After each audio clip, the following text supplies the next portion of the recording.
একটু ওই দিক থেকে সরে আসো, ওইদিকে আড়াল করুন, সরে আসো, ওইদিকে সরে আসো। এই ছাড়াই এই সাইডে যাবেন না, সাইডে যাচ্ছি, এদিকে সাইড টেবিল ফেলা লাগা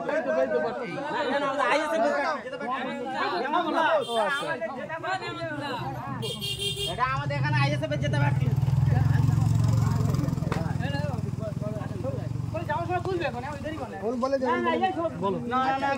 কথা বলতে বলো, বসে একটু কথা বলুন।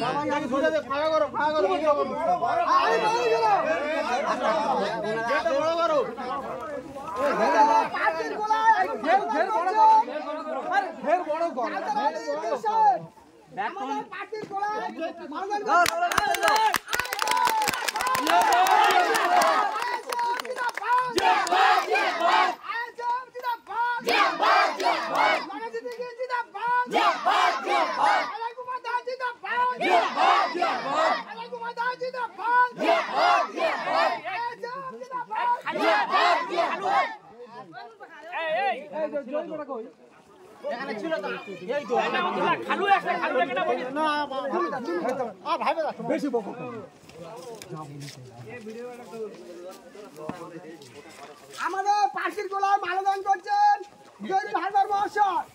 আইএসএফ আইএসএফ জিন্দাবাদ, জিন্দাবাদ আইএসএফ আইএসএফ জিন্দাবাদ, জিন্দাবাদ জিন্দাবাদ রাজনীতিকে জিন্দাবাদ, জিন্দাবাদ জিন্দাবাদ কুমারদা জিন্দাবাদ, জিন্দাবাদ জিন্দাবাদ মথুরাপুর লোকসভা কেন্দ্রে আইএসএফ পার্টি বিপুল ভোটে জয় করুন, জয় করুন, জয় করুন আসন্ন লোকসভা ভোটে মথুরাপুর কেন্দ্রে জয় করুন, জয় করুন, জয় করুন আইএসএফ আইএসএফ জিন্দাবাদ, জিন্দাবাদ জিন্দাবাদ আইএসএফ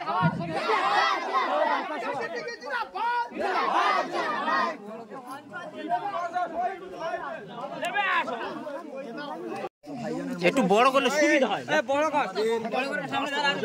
দাস মহাশয়, আজকে ডেটে আমরা যদি একটু ভাবি, ঠান্ডা মাথায় যদি একটু ভাবি যে এই মথুরাপুর লোকসভায় বিজেপি ক্যান্ডিডেট দিয়েছে, তৃণমূল ক্যান্ডিডেট দিয়েছে, আইএসএফ ক্যান্ডিডেট দিয়েছে, আপনাদেরকে ভেবে নিতে হবে যে পার্লামেন্টে কাকে পাঠাবেন।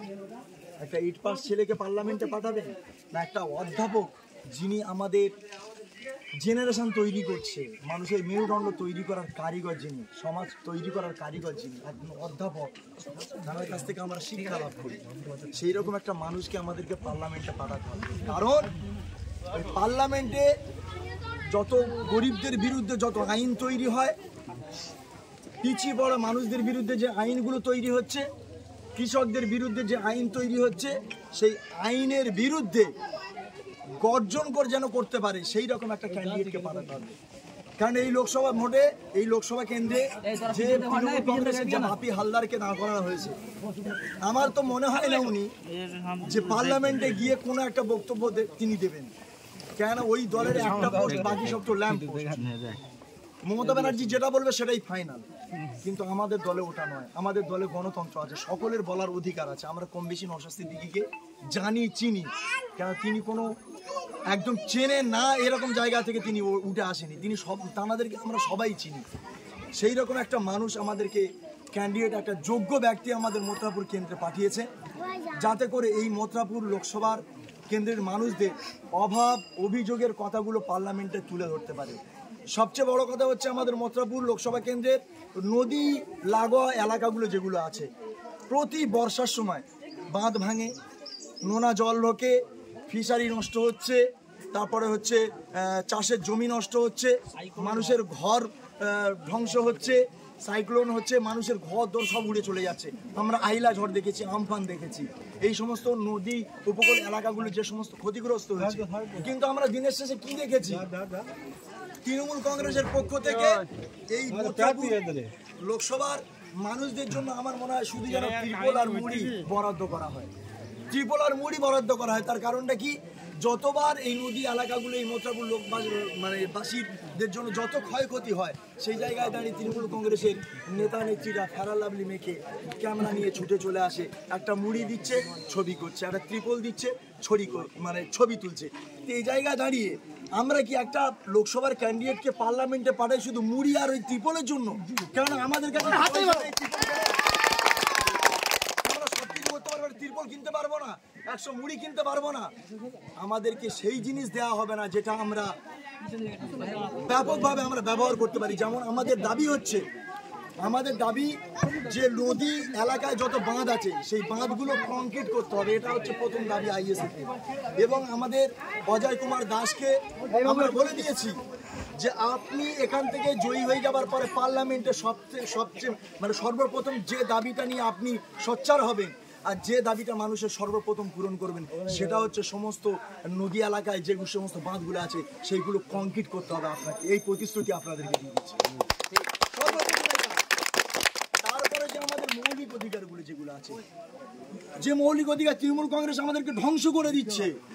500 টাকা লক্ষ্মীর ভান্ডার দিয়ে, 1000 টাকা লক্ষ্মীর ভান্ডার দিয়ে, 1000 টাকা বিধবা ভাতা দিয়ে এই ভাতার উপর আমাদেরকে বাঁচিয়ে রেখেছে। আপনারা বলেন আমরা কি ভিক্ষা চেয়েছি? আমরা তো ভিক্ষা চাইনি, আমরা চেয়েছি আমাদের মৌলিক অধিকার। আমরা শিক্ষা প্রতিষ্ঠান চাই, আমরা শিক্ষা চাই, আমরা চাকরি চাই, আমরা কর্মসংস্থান চাই। আপনারা বলুন তো আপনার এলাকায় কটা কর্মসংস্থান হয়েছে?